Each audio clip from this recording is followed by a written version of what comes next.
the Buccaneers have drafted a lot of players that we wanted. In 2023, they drafted Cody Mauch. Remember Mauch Pit? Yeah, Mauch. Long red hair, missing teeth, big old beast. Last year, they drafted Barton, a guy that we thought the Cowboys were going to take, but then the Cowboys traded back. And then they also traded Bucky Irving.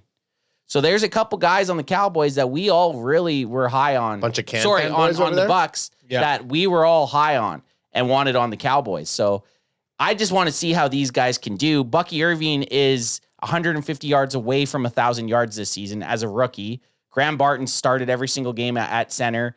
And then Cody Mauch Pit, a third-round pick in 2023, is killing it also. So it's like guys that we wanted, we're going to get a really good look at this Sunday. Close and personal. Hey, you know what?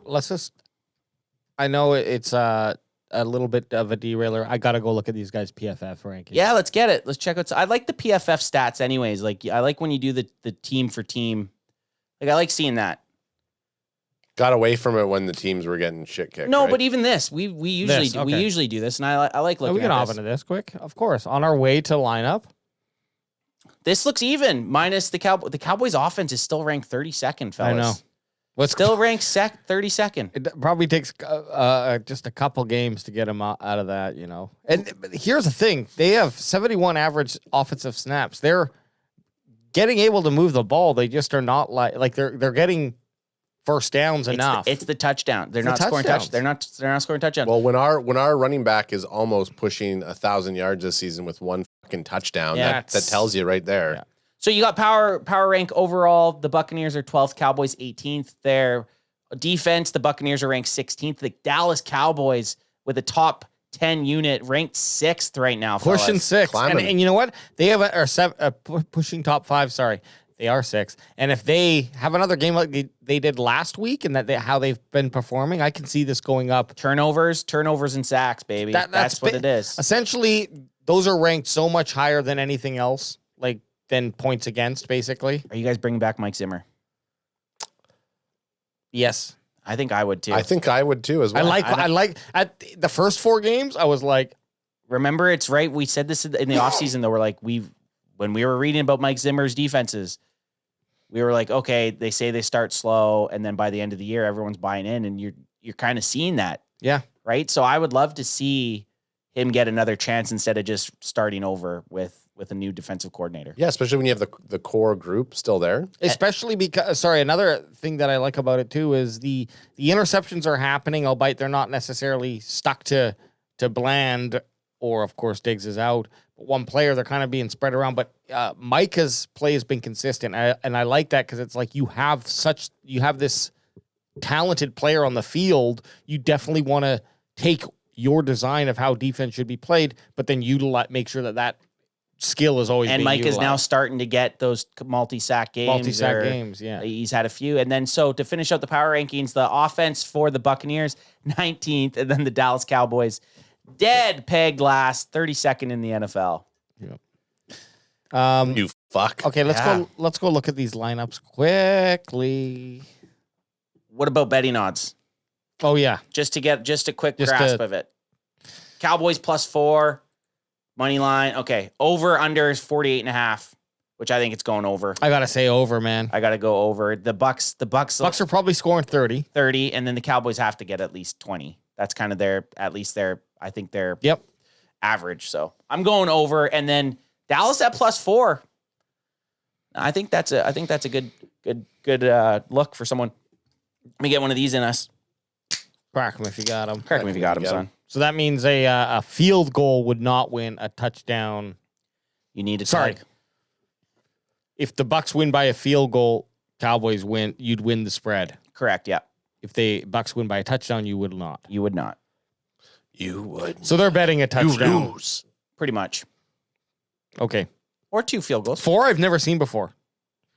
Yeah, 4 is weird. Usually you get a 4.5, something like that. So this is the Bucs D. We don't care about the D except for Vea.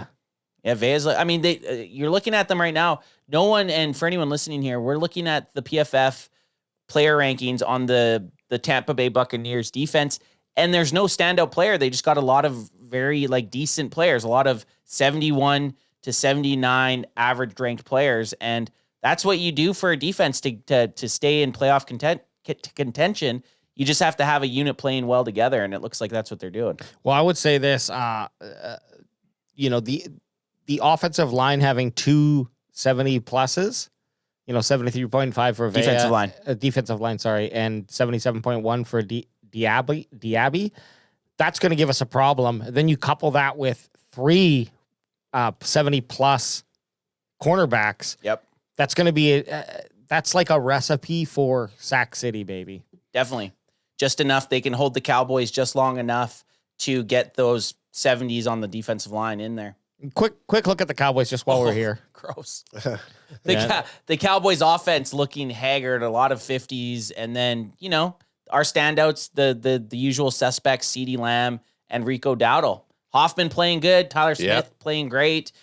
Steele's looking better than I expected. Our first overall pick, Tyler Guyton, left tackle, having a rough go at it. And then our second worst player, ranked-wise, by PFF, is our quarterback, Cooper Rush. Which is not great. And I would say that by watching last week's offensive performance, I would say Cooper Rush was probably the worst player on the offense. Hard to win playoff games. Playoffs.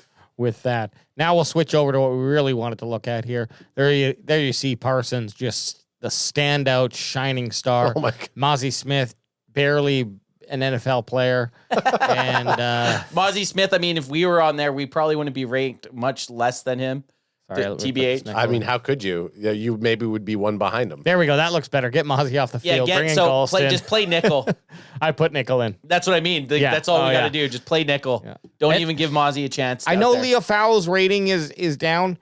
Had an impressive couple moments in last game. Let's see how he does now. Nice punch out. Now he's hopefully got the speed of the NFL a little bit more. He's more acclimated to that. Yep. But here we go. This is the big factor here. And if you wanted to look at Barton, 15. Yeah, so he's down there. But Cody Mauch, a guy that we wanted the Cowboys to draft, pretty good. They don't have Bucky Irving in as the starting halfback, but he's kind of taken over that role. So it would have been nice to see what he ranked at, but they definitely play kind of a two. Yeah, the committee.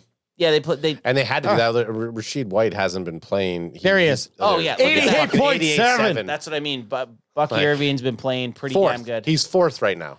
And then you got Evans on the left outside there. So they got three blue looking dudes. Okay, a couple beasts out there. Christian Wirfs, Evans, and Bucky Irving, and even Mayfield. He's putting up a decent season. If you have 270 pluses on your line and no one else is really like holding you down in the 40s or lower or 50s or lower, I think you got a pretty good offensive line.